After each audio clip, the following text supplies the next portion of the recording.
Olá, queridos, que bom estar com vocês aqui.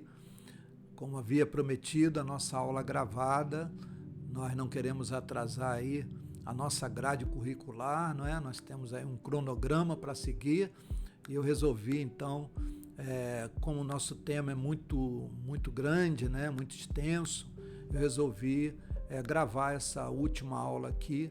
Vai ser bem sucinta aqui, né? A gente não vai ter aquela dinâmica que a gente tem na sala de aula, né? De podermos conversar, falar com um, falar com o outro, ouvir os irmãos, mas eu fico imaginando aqui você interagindo com a palavra aí do outro lado, tá? Então vamos lá, nós paramos ali em Deus é santo. Olha que tema tremendo, é um dos atributos de Deus. Deus é santo. Em hebraico, a palavra usada para definir a santidade de Deus é kadosh, que significa separado. Deus é separado. Ele mesmo se autodenomina santo. Ele mesmo se autodenomina separado. Apesar da Bíblia dizer que nele nós existimos e nos movemos, Deus, na sua essência, ele é separado. Deus é santo. Em Deus não há variação, em Deus não há pecado, em Deus não há treva alguma. Ele é separado, né? E em Levítico 19:2, Deus manda falar a toda a congregação dos filhos de Israel que eles devem ser santos, porque o Senhor, o Deus deles, ele é santo. Então diz assim: fala toda a congregação dos filhos de Israel e diz-lhes: santos sereis, porque eu, o Senhor, vosso Deus, sou santo. Olha que coisa tremenda isso, né? Da mesma forma que ele é santo, ele diz que nós devemos ser santos. E há duas aplicações para esse termo aqui. Primeiro é santos ou separados de. Santos ou separados do pecado, da impureza, da profanação, e santos e separados para. É identidade, propriedade e propósito. Identidade, propriedade e propósito. Nós podemos conferir em 1 Pedro 1, 15 e 16, quando ele diz: pelo contrário, segundo é santo aquele que vos chamou, tornai-vos santos também vós mesmos em todo o vosso procedimento, porque escrito está: sede santos, porque eu sou santo. E isso é interessante, Deus, ele dá uma ordem para o seu povo, para eles buscarem a santificação, ou eles serem separados. Aqui, nesse caso, no Êxodo, eles são separados dos outros povos. Eles são separados dos outros povos, né? Então ele separa, ele santifica o povo de Israel para si. Ele o chama de reino de sacerdotes e nação santa para ele, ali em Êxodo 19:6. E isso é algo muito interessante, isso aí. Em Êxodo 19:6, os sacerdotes, eles eram separados, santificados, tanto quanto a sua purificação diante de Deus, quanto ao seu propósito determinado por Deus. Suas vestes também eram santas, ou seja, aqui está falando sobre separação total. Eles serviriam a Deus, eles seriam identificados pelas suas vestes como sacerdotes de Deus, separados, santos, e eles seriam dedicados totalmente a Deus. Deus os separou, assim como todos os utensílios e objetos: o azeite da unção, o incenso sagrado, os pães da proposição, as ofertas do tabernáculo lá do deserto.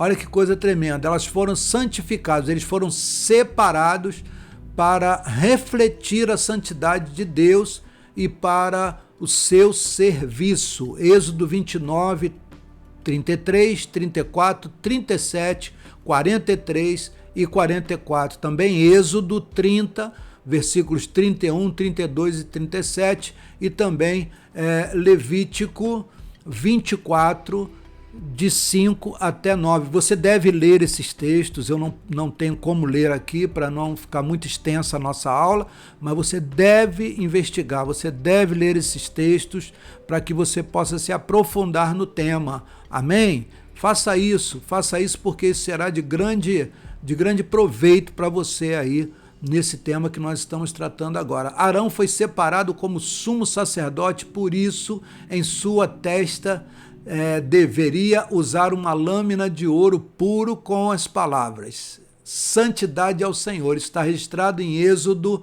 28, 36. O Novo Testamento, ele também ele menciona, né? Ele menciona para nós essa questão, né? Da santidade. Da mesma forma, a nossa identidade como nação separada e como sacerdócio real diante do Senhor. Assim também como nós fomos escolhidos por Deus para sermos santos e puros diante dele, refletindo quem ele é. Olha que coisa tremenda. E isso aqui é algo fantástico que a gente precisa dar uma atenção especial. Talvez, não sei se paira ou se já pairou na sua mente alguma dúvida com relação a isso. Quando você olha para o povo de Israel, quando você olha para o Antigo Testamento, e aí você vê aquele povo sendo separado, e você diz: poxa, mas qual é a relação que nós temos com eles? Não é com eles, é com Deus, é com o Pai, porque na nova aliança em Cristo Jesus, Deus também nos torna nação santa, povo de propriedade exclusiva sua e sacerdócio real. Nós vamos encontrar isso aqui. Tiago, ele faz menção a isso aí. Pedro, quando ele fala aqui, também em 1 Pedro, ele diz assim: vós, pois, sois raça eleita, sacerdócio real, nação santa, povo de propriedade exclusiva de Deus, a fim de proclamardes as virtudes daquele que vos chamou das trevas para a sua maravilhosa luz. 1 Pedro, aqui capítulo 2, versículo 9. Então, essa dúvida às vezes ela vem na nossa mente. Pedro aqui, ele está falando aos cristãos da dispersão. Isso não está na sua apostila, mas você pode anotar aí, da dispersão. Ele está falando para Roma, ele está falando para Ponto, para Galácia, para Capadócia, para Ásia, ele está falando para Bitínia, para províncias turcas, ele está falando para aquele povo todo que agora está em Cristo Jesus, aqueles que se converteram, porque eles olham, né, para a palavra de Deus e veem que Israel havia sido separado lá atrás. E aí eles fazem parte disso, eles têm essa herança também. E aí Pedro vai falando isso, e aí o próprio lá em Efésios, ele vai dizer o seguinte, quer ver? Em Efésios diz o seguinte, assim como nos escolheu nele antes da fundação do mundo, para sermos santos e irrepreensíveis perante ele, e em amor nos predestinou para ele, para a adoção de filhos, por meio de Jesus Cristo, segundo o beneplácito da sua vontade. Olha que coisa tremenda, como fica bem afirmado isso aqui para nós, né? Hoje nós somos santificados pela palavra de Deus. João 17:17, Efésios 5:26, leia, não deixe de ler. Pelo sangue de Jesus, em Hebreus 9:14, pela entrega de Jesus em nosso lugar, João 17:19 e Hebreus 10:9-10. Pelo Pai, em 1 Tessalonicenses 5:23, pelo nome de Jesus e pelo Espírito Santo, 1 Coríntios 6:11. Leia esses textos, que eles são de extrema importância para que você possa se aprofundar no tema e possa ter mais convicções, amém? Faça isso em nome de Jesus, não deixe de fazer. Isso é extremamente importante. Agora, um outro atributo de Deus, Deus é justo. Isso aqui é algo fantástico, né? Quando nós olhamos para o que nós estamos vivendo hoje, a injustiça que está reinando, imperando aqui na nossa terra, é algo surreal, né, irmãos? A própria Bíblia diz que quando o justo governa, o povo descansa. Quando o justo governa, o povo se alegra. Mas quando o ímpio governa, o povo geme. Isso é algo terrível e é algo que nós estamos vivendo hoje. Graças a Deus, porque nós estamos em Cristo e o nosso general é Cristo, o nosso presidente é Deus. É Ele quem cuida de nós, é Ele quem julga as nossas causas, é Ele que nos acolhe como filhos, é Ele quem nos protege. Graças ao Senhor, graças a Deus nós podemos ter paz, porque é Ele o nosso supridor de todas as horas. Então Deus é justo, ou seja, Yahvé Tsekenum, né? Aqueles dias, diz a palavra de Deus em Jeremias 33,16, naqueles dias Judá será salvo e Jerusalém habitará seguramente. Ela será chamada Senhor, Justiça Nossa, ou seja, Jeová Tsekenum, que coisa tremenda, né? Segundo o dicionário, a palavra justo é aquele que julga e procede com equidade, aquele que é imparcial, aquele que é reto, que age conforme a verdade, a razão, a justiça e ao direito. Ele é aquele que é íntegro, é exato, é preciso no seu julgamento. Que Deus possa julgar todas as nossas causas e na volta de Jesus nós possamos nos gloriar nele, querido, e também todos os dias, né, nesses nossos dias. Assim é o Senhor, totalmente justo, na verdade, Ele é a própria justiça, conforme o versículo acima, Ele proclama. Isso aqui é algo maravilhoso, algo maravilhoso, algo maravilhoso. Salmo 119, versículos 137 e 138, justo és, Senhor, e retos os teus juízos, os teus testemunhos, tu os impusestes com retidão e com suma fidelidade. Que coisa maravilhosa isso, né? Ele é o justo juiz que julga com imparcialidade todas as coisas. Seu julgamento e seu trono são retos e justos. Na presença do Senhor, diz o Salmo 98, versículo 9, na presença do Senhor, porque Ele vem julgar a terra. Julgará o mundo com justiça e os povos com equidade. Ai daqueles que praticam a iniquidade, ai daqueles que julgam dolosamente, aqueles que não se atêm à palavra de Deus, que estão em posição de governança, aqueles que estão em posição de juízes. Nossa, eles terão que dar conta de tudo isso perante a Deus, porque toda autoridade é constituída por Deus. Salmo 89, versículo 14, justiça e direito são o fundamento do teu trono, graça e verdade te precedem. A palavra afirma, queridos, que não há um justo sequer entre os homens. Romanos 3, versículos de 10 a 18. Somente Deus é justo, porém o próprio Deus, ele propiciou a nós a justificação por meio do sangue de Jesus, do sacrifício de Jesus. E diz assim a palavra de Deus lá em Romanos 4, 21 e 26.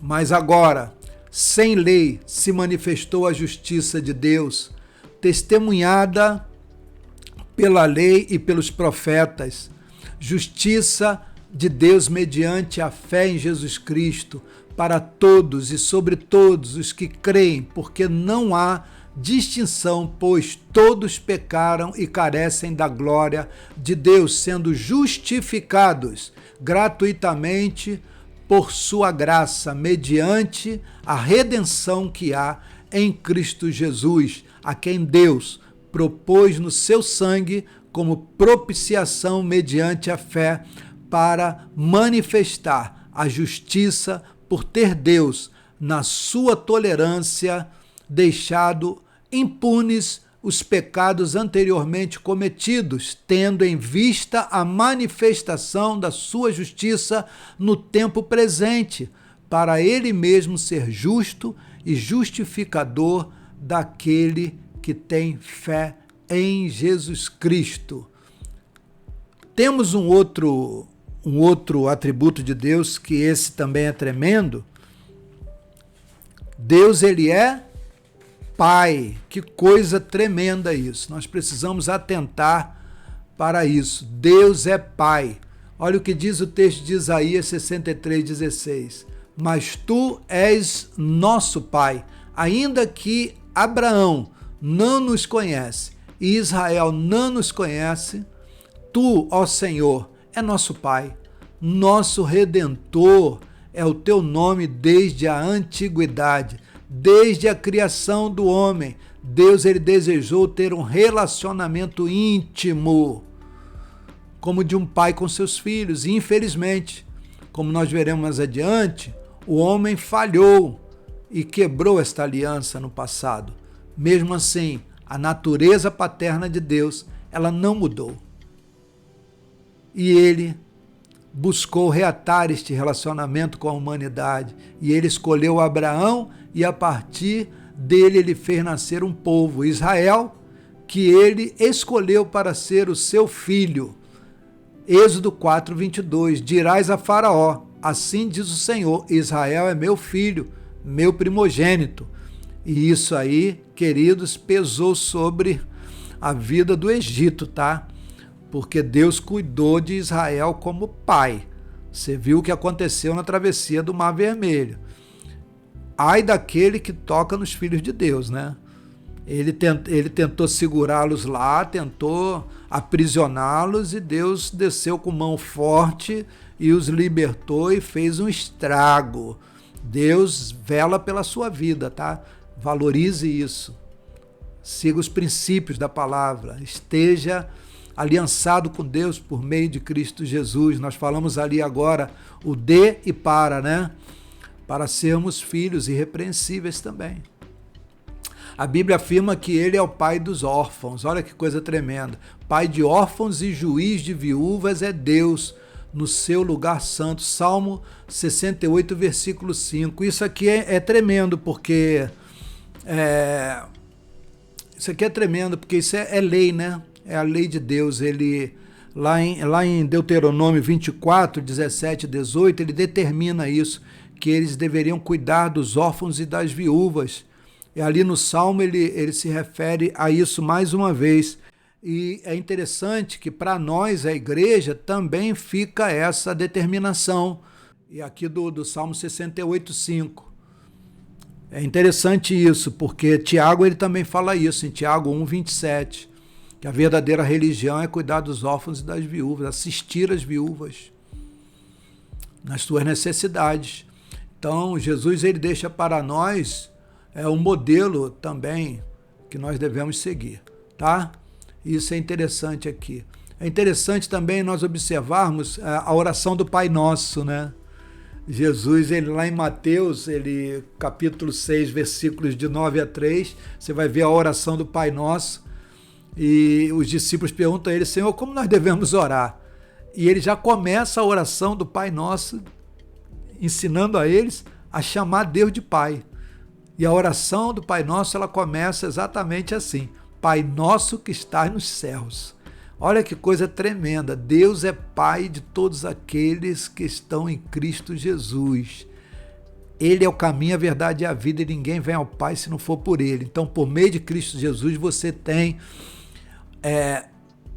uma adoção de filhos. Então, aquilo que Deus determinou lá atrás, na antiga aliança, e que foi quebrado várias vezes, né? A gente não deixa de ser filho, né? Se ele determinou, vai ser filho. É filho rebelde, é filho desobediente, mas é filho. E Deus vai tratando com eles até aqui. E Deus, na nova aliança, por meio do sangue de Jesus, Deus ele reata essa aliança por meio da fé em Cristo. Isso é interessante, porque é aqui que nós entramos. É aqui que nós entramos, é aqui que nós entramos. Muitas vezes, como eu falei ali atrás, às vezes a gente tem dúvida, né? Pô, mas será que isso é para nós? É para nós sim, é para nós sim.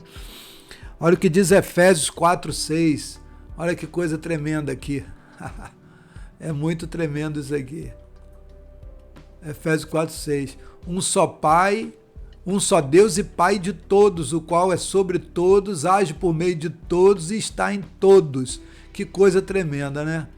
Então o próprio Espírito Santo, ele vai testificar que nós somos filhos de Deus, adotados por Deus e guiados por seu próprio Espírito. Romanos 8, de 14 a 16. E se nós somos filhos, ele é o quê? Ele é o nosso Pai.